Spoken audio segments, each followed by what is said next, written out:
अस्सलाम वालेकुम टॉरियंस, मैं हारिस अज़मी प्रोफेशनल एस्ट्रोलॉजर आपकी खिदमत में हाज़िर हूँ इस हफ्ते की एस्ट्रोलॉजिकल रिसर्चेस के साथ। पिछले हफ्ते से ही वक्त आप पर मेहरबान है। बहुत सारी चीज़ें नेमतों की शक्ल में हमें मिलती हैं। नेमतें उर्दू में फ़ायदा पहुँचाने की चीज़ों को कहते हैं, जो नेचर हमें अपने सिस्टम के तहत देती है। जैसे दिन का तलू होना एक नेमत है, जैसे टेम्परेचर का अच्छा रहना और हम प्लेजेंटली अपने काम ज़िंदगी के कर लें, ये भी एक नेमत है। रात का हो जाना हमें सुकून देता है, ये भी एक नेमत है। प्लानिटरी पोजीशन का आपकी एनर्जीज़ को, आपके प्लान्स को, आपके सीडिंग्स को सपोर्ट करना, ये भी नेमत है। जैसे एक सादा मिसाल है कि किसान बीज बो दे, खेत तैयार करे, यहाँ तक उसकी ताकत थी। फिर बारिशों का होना अल्लाह की एक फेवर है, वो उसके लिए नेमत होगी। अच्छी हवाएं, शगुफ्ता हवाएं जो फल और फूलों के लिए बहार का सा काम करती हैं, ये भी उसके लिए एक नेमत होगी। फिर तेज़ धूप जो उस फलों को पका कर मीठा और रसीला कर देगी, ये भी एक नेमत होगी। वो नेमतें ऐसी नेमतें हैं जो टाइम से क्रिएट होंगी, वो इंसान खुद नहीं कर सकता। ऐसा नहीं है कि इंसान तेज़ हवाएं खुद जनरेट कर ले, इंसान दिन खुद तलू कर ले अपनी मर्जियों से। 6 महीने का दिन तलू रखे कि इस साल आधा साल हम काम करेंगे, आधा साल सोएंगे, ये इंसान नहीं कर सकता, ये रब को करना है।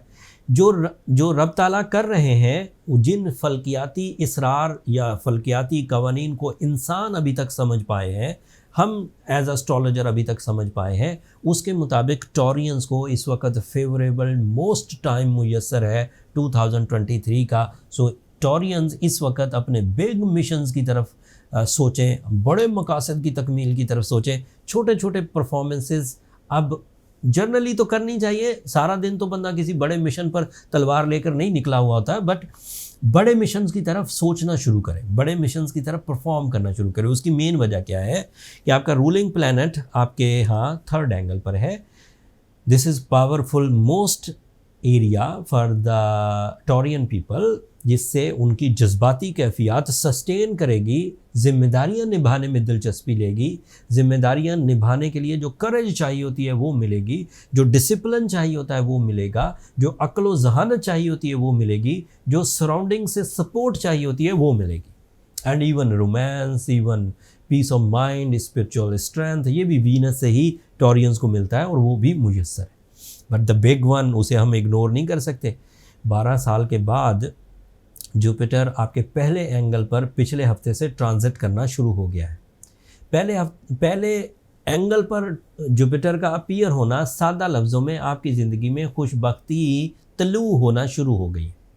ये सादा अल्फाज थे, ये इसमें प्रोफेशनलिज्म नहीं थी, ये घरेलू डिस्कशन कि जैसे सूरज अगर मशरक़ से तलू हो तो कोई कहे कि सूरज तलू हो रहा है, बट उसे सुबह की डेफिनेशन ना बयान की जाए, उसके टेक्निकल एडवांटेजेस ना बयान किए जाए, सिंपल कहा जाए कि तुम्हारी ज़िंदगी में दिन तलू हो गया। इसी तरह जुपिटर के फर्स्ट एंगल पर आने से सादा अल्फाज में ये कहा जा सकता है कि उनकी ज़िंदगी में खुशबख्ती तलू हो गई है फॉर 2023। ये सितंबर तक चलेगी। इसके इवज़ आपकी खोई हुई सलाहियतें वापस आएंगी। आपका इज़्ज़त और वक़ार जो आपने अपनी नाकामियों की वजह से अपने ऊपर हावी कर लिया था, इज़्ज़त और वक़ार ज़ाया कर लिया था, वो वापस आएगा। आपकी सलाहियतें वापस आएंगी, खुशबख्ती वापस आएगी, लॉसेस की रिकवरी हो सकेगी, strength of talent, growth of talent, maturity in the talent, ये आपके लिए सक्सेसेस का बेस बनाएगी। एंड इसमें आधी परफॉर्मेंसेस होंगी एंड एक बड़ा हिस्सा खुशबख्ती का होगा। खुशबख्ती का मतलब है लेस एफर्ट्स के साथ हाई एडवांटेजेस, या without efforts and big advantages. Jupiter एक और फ़ायदा करता है। जुपिटर फर्स्ट एंगल पर है, अब कुछ महीने रहेगा, तकरीबन सितंबर तक। मान लें सितंबर अभी 5वां महीना चल रहा है, तो 4 महीने तो अभी है ना। 4 महीनों में सूरज या वीनस या दीगर प्लैनेट्स जो इसके फ्रेंडली एंगल्स पर आएंगे, वो भी 40% एक्स्ट्रा एडवांटेजेस देंगे। by your mind, by your luck, by your vision, by your plans. So these are the technical sides जिसके इवज़ में सादा या सिंगल लाइनर ये दे सकता हूँ कि Taurians are on their best by the time favours. And अगर इस वक्त एक एवरेज टॉरियन भी है, मेल हो या फीमेल, और वो अपनी ज़िंदगी में कुछ कुछ करना चाहता है तो इस वक्त उसके लिए smooth and silky play area मुयस्सर है, वो कर ले। शख्सियत बनाना चाहता है, पैसे बनाना चाहता है, इज़्ज़त बनाना चाहता है, कम्युनिकेशन स्किल्स डेवलपमेंट चाहता है, एजुकेशनल एक्टिविटीज़ चाहता है, रोमांटिक स्किल्स चाहता है, फिजिकल स्ट्रेंथ चाहता है, मल्टीटास्किंग करना चाहता है, लॉसेस को रिकवर करना चाहता है, कम्युनिकेट करना चाहता है, या इवन अपनी ज़ात में ही कुछ निखार पैदा करना चाहता है, this is my professional statement, Jupiter उसे फेवर करेगा। अगली बात, मरकरी पिछले हफ्ते से डायरेक्ट हो चुका है, that is also in your first angle, Taurean के पहले घर में है। So your mind ability, focusing skills, concentration, ये भी आपके साथ है। And mercury is representative of your first and fifth angle.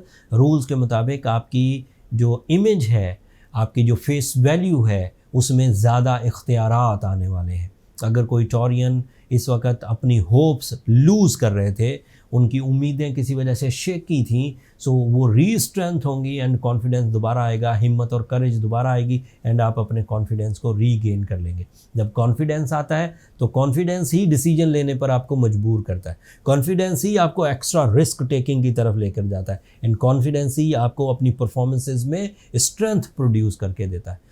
Unconfident आदमी डिसीजन ले भी ले तो उसने भागना ही होता है, क्योंकि जैसे ही इब्तदाई मुश्किलात आएंगी, क्योंकि वो अनकॉन्फिडेंट होगा, वो भाग जाएगा।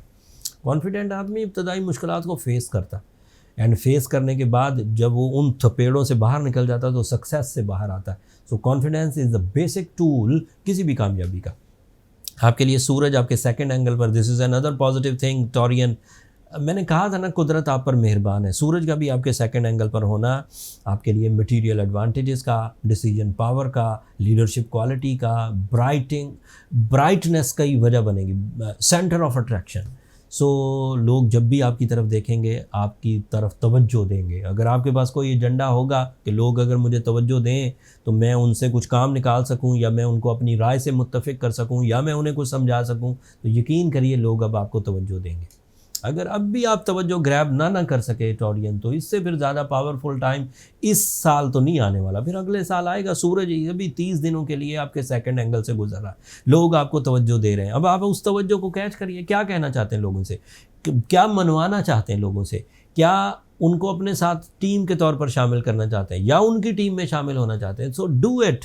अब ड्राइंग रूम टाइम नहीं है कि आप सिर्फ ड्राइंग रूम में बैठकर डिसीजन लें, अब बाहर निकलने का टाइम है एंड बिग डिसीजंस।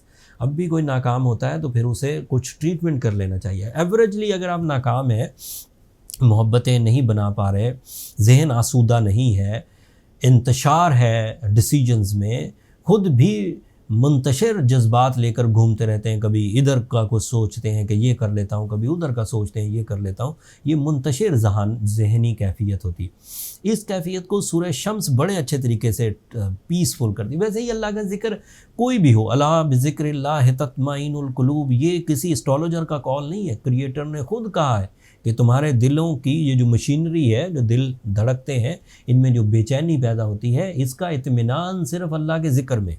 लोग पता नहीं कहाँ कहाँ ढूंढते रहते। खैर, उन्हें दूसरों की बात पर यकीन आ जाता है कि दिलों का इत्मीनान, वो वो जो अपने प्लेजर्स का सामान करते हैं, बाद में पछताते हैं, कोई दिल का सुकून नहीं मिलता। सुकून रब के ज़िक्र में, रब को याद करते हैं। तो वो सूरह शम्स की सूरत में करें, ये मेरा एक्सपीरियंस है एज एस्ट्रोलॉजर। बाकी अल्लाह के सारे ही नाम बाबरकत है, किसी भी नाम से करें, बट सूरह शम्स एज अ प्रोफेशनल एस्ट्रोलॉजर आपको मैं रिकमेंड करता हूँ। साथ में एज अ टॉरियन रूबी पहने या एमरल्ड पहने। ये स्टोन्स ऐसे हैं जो टॉरियन नेचर को अपनी जो उनकी रेडिएशंस होती हैं या जो उनका केमिकल फार्मूला है, उससे उनकी तबीयत में कुछ ठहराव लेकर आते हैं, तो इंतशार ख़त्म होता है। इरिटेशन, इंतशार को इंग्लिश में इरिटेशन कहते हैं, हर वक्त इरिटेटेड रहना, उसका खात्मा होता है। इरिटेटेड आदमी ना मोहब्बत के काबिल, इरिटेटेड आदमी ना मज़हब के काबिल, हर वक्त बेचैन, ना डिसीजन लेगा, ना खुद ही सुकून लेगा, ना ही अपने इर्द गिर्द को सुकून लेगा। इरिटेटेड आदमी हर वक्त उलझा रहता है ना चीज़ों में, ड्राइव करेगा तो तंग करेगा लोगों को, खाना खाएगा तो तंग करेगा, रिश्ते निभाएगा तो तंग करेगा। तो इंतशार होता है असल में। वो इंतशार वो समझते हैं सिर्फ माइंड में है, उसका कंप्लेन लेवल बढ़ जाता है, उसके अंदर पीस ख़त्म हो जाता है, ये सब, लेकिन अंदर से वो इरिटेटेड होता है। और उन चीज़ों को सूरह शम्स एंड रूबी ये सपोर्ट करता है, चीज़ें बैलेंस होने लगती हैं। फिर भी कोई कमी रह जाए, मर्ज़ कभी बहुत बढ़ जाते हैं, जनरल प्रिस्क्रिप्शन से रिजॉल्व नहीं होते, तो फिर उसके जो नेक्स्ट स्टेप लेवल्स हैं, नेक्स्ट लेवल ऑफ ट्रीटमेंट, उसमें आपको फिर अपनी कैलकुलेशंस की तरफ जाना चाहिए ताकि पता चल सके कि सिवियरिटी क्यों ज़्यादा है। उसके लिए नंबर नीचे चलते रहते हैं, इन पर रब्ता करके आप अपने लिए टाइम ले सकते हैं, बट वो फ्री फोरम नहीं है टॉरियंस, होपफुली आप अंडरस्टैंड करेंगे। अगले हफ्ते जो मज़ीद एस्ट्रोलॉजिकल चेंजेस आएंगी उनकी तफसील में बयान करूँगा। और एक और बात, ये वीडियो तफसीली होती है, तो जिन लोगों के पास या जिन लोगों को एस्ट्रोलॉजी से दिलचस्पी है वो पूरी वीडियो सुनते हैं, हर एक जुमले को गौर से सुनते हैं, एंड हम भी कोशिश करते हैं कि उनके लिए तफसील बयान करें। लेकिन जो ज़रा तबीयत में तेज़ हैं, जो जल्दी जल्दी इन्फॉर्मेशन हज़म करना चाहते हैं, उनके लिए हमने इसी वीडियो का शॉर्ट सेक्टर भी बना दिया होता है, जिसमें कोई ज़्यादा तमहीद नहीं बांधी जाती। जो मेन सेक्टर्स हैं उनको फिर एस्ट्रोजेम शॉर्ट्स के नाम से जो हमारा दूसरा चैनल है उस पर हम लोड कर देते हैं। फिर वो जो मेन पंच लाइंस हैं या मेन इवेंट्स हैं, आप उनको वहाँ देख सकते हैं। अगले हफ्ते तक के लिए इजाज़त दीजिए। अल्लाह निगहबान।